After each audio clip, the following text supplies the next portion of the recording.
Here we go.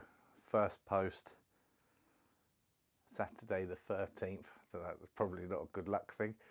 So we're doing the first post as the start of the journey. The truth is the journey's been going on for a little while. I first started the weight loss element 12th of August. I'm someone that peaks and troughs a lot, ebbs and flows with my weight, fat loss, weight gain, etc. So I started on the 12th of August at 21 stone and 7 pounds. I'm someone that's lost 6+ stone a bunch of times. I've gone from 18 to 12, etc. But I'm getting older, it's getting harder, and each time I pile it back on, I'm less motivated to lose it the next time. So this time I'm taking it really seriously. Started at 21.5. I'm currently sat at 18 stone 1 3/4 today. The plan is I want to get down to 12. I want to sustain 12 for a few months. I believe that when you see people that lose a lot of weight, you know, there's a degree to which they look better, etc. But I think there's a lot of people, especially as you get older, whereby you lose all of that weight and actually you look worse. You know, fat might have hidden wrinkles, for example, etc. You lose a lot of weight. Obviously, that's been a sustained calorie deficit and it takes its toll on the body. So I think it's really positive to actually lose a bit too much weight, not much, not unhealthy, but just go a little bit too far. Sustain that for a short period and then reverse diet back up, i.e. sustain 12 and then gradually increase in calories really slow so that you don't suddenly put on weight. Because I have, for example, had one blowout this week and put on 4 pounds in a day, or at Christmas I had 3 days and I put on half a stone, 7 pounds. So it's really important that you gradually increase the calories, 50 calories a day, couple of weeks, 100 calories, and build it up slowly so that you can find that equilibrium where you can maintain your weight.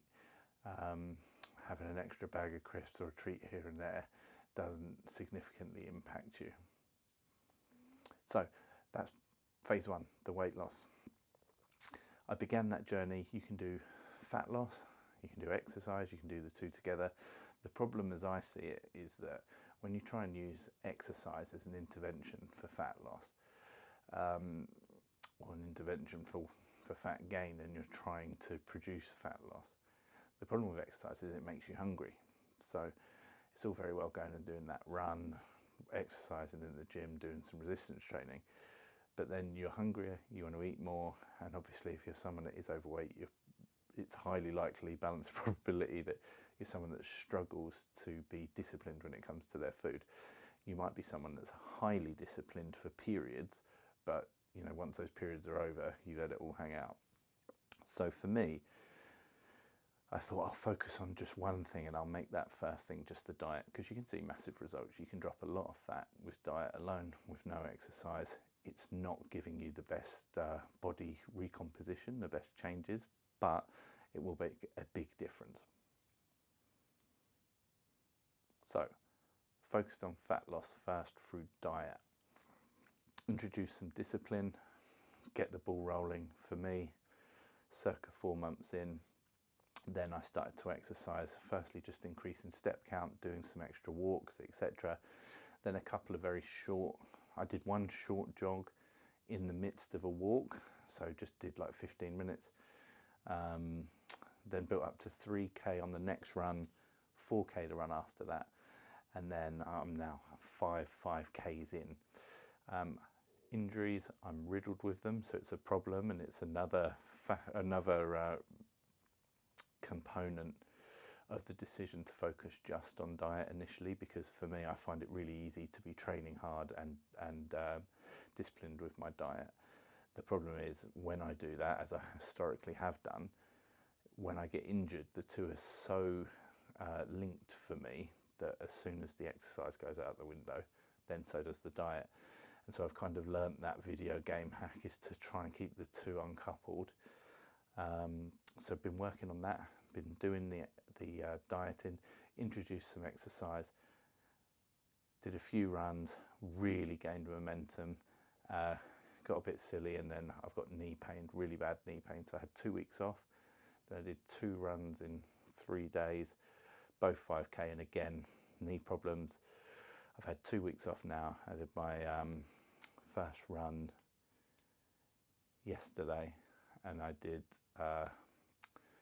5k. It was an 8k round trip. I always walk a k at the beginning and at the end,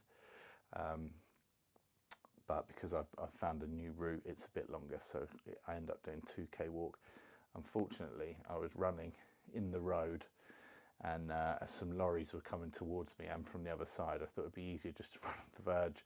As I ran up onto the verge, I caught my feet in some brush, and I literally fully stacked it, did a rollover.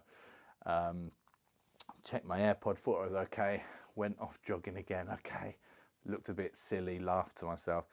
10 seconds later I realised, oh, you didn't check the other AirPod, and I lost it. And I'm not joking, I didn't know where I'd fallen over, didn't have a clue, you know, how far back it was. I ended up checking this same bit of verge 3 times up and down, and I didn't know where I'd started. I looked at one point and saw there's this house number 45, so I was like, right, it's X distance left and right of 45, and I thought, I'm never going to find it. I just kept looking. Luckily, I did find it, but that was just over 2.5k in, 2.77 I think it was.